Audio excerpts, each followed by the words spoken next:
Today's daily persuasion tip is short, and that's how you know it's going to be a good one and you want to watch the entire thing. Right now, we're going into the holiday season, and that means more families are spending more time together. That means a lot more opportunities for annoyance between parents and children. And I'd like you to try something different. There is a range and a spectrum on parenting styles and approaches. On the one end is this permissive, extreme sort of gentle parenting where there's no boundaries and the kid can do whatever they want, and anything that is restricted is seen as somehow restricting their agency, their freedom, and their ability to manage the world. And on the other end is sort of traditional authoritarian parenting. It's a bit more military style, where if the kid's out of line, they get a whooping. And I believe that there is an alternative that takes the best of both approaches, what they're both trying to do, ultimately, which is to instill agency in the child, and also at the same time to instill order, agency and order. And I believe that middle ground is called persuasive parenting. And I want to give you an example. A few years ago, my, at the time, 3.5-year-old was having an issue with washing hands after going to the bathroom in a public place. And there was a little bit of a meltdown about to happen where he really needed to wash his hands and he really didn't want to do that.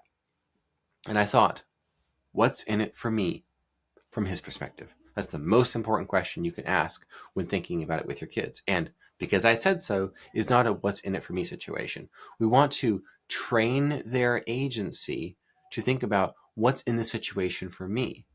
Because if you manipulate or coerce kids too much, ultimately what happens over time is you manipulate and coerce out of them self-interest.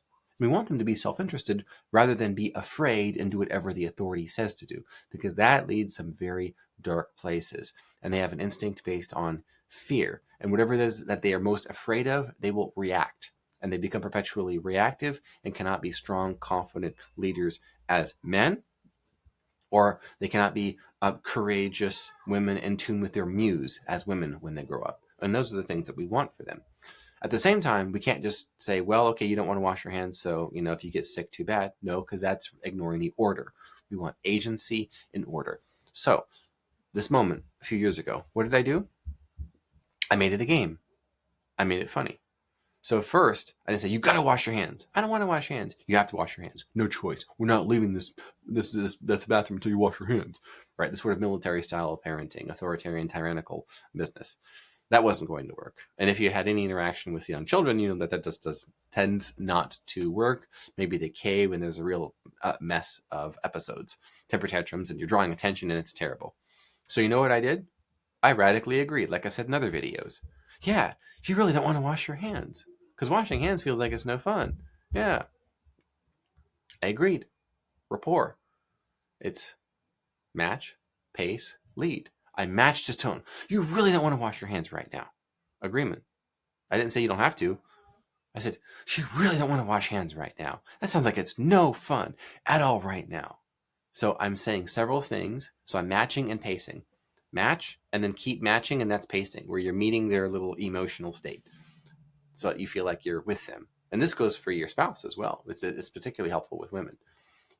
But with your child, this is what I recommend. Persuasive parenting. Now, guess what happened? The kid washed his hands. And it was less than 2 minutes of this, as opposed to a long time of a temper tantrum, kicking and screaming and holding onto and causing an issue where you force them to do something. So for every action, there's an equal and opposite reaction. This is the downside of authoritarian parenting. Families that are religious conservatives who engage in this ultimately create radical, flaming leftist activists as a result, because they're rebelling against them. And I don't recommend that you go out creating far left-wing zealots and those who desire violence and revenge against civilization because their parents were a little too tyrannical when they were young children. Don't do that. I recommend persuasive parenting instead. Agency and order. I believe both are possible. And little matching, mirroring, pacing, and leading works really well. And I think you'll find it works particularly well when extended family and friends are around and the kids are all dressed up in Christmas attire.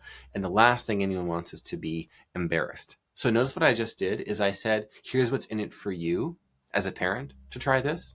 So now you're going to go and try it because you understand that it's going to probably work better for you than what might have been natural or instinctual.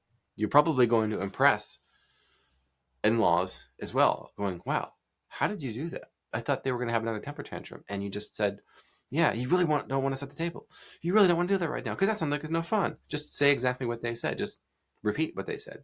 You really don't want to wash your hands right now. Yeah.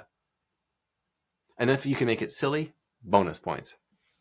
If I remember correctly, what I did was I got some of the soap from the soap dispenser. I put it on my hands and I looked at my kid with a straight face and went like this. I took out soap. I just put it right on my nose. Yeah. I'm gonna wash hands now, and I began to stick my face with the nose under the sink, and he starts laughing. Right? Is this how I wash hands? No, little kids think that kind of stuff is funny, right? So I made a tense situation funny. That's called pattern interrupt. Pattern interrupt. Also, what am I doing? I'm leading the way by washing my hands first. I'm modeling the behavior that I want them to engage with. Now, if it's setting the table, start setting the table, getting things out. Bring the first plate in there. Okay, you can totally do this. And the pattern interrupt is to change the experience, to change the feeling, to change the vibe. And if it's tense and angsty and you bickering over who's going to wash hands and win, well, you be the first. Stick your nose under there. And if you have to go all the way and stick your nose with soap on it underneath the faucet, that's going to be hilarious. And it's also probably going to be worthwhile. It completely changes the frame of it. The tone, the vibe, everything is different. So try these two things. If you can say, who can balance the most dishes on their head? Okay, maybe you're using like paper plates or something like that, right? And then you start setting the table with your head. Can you set the table without using any of your hands, right? We want to lead, and you probably need to do a little pattern interrupt, because the pattern is, I force you to do this thing that you don't want to do because you want to have fun right now. These two tactics, match/mirror, pace, lead, and pattern interrupt, you're going to save Christmas.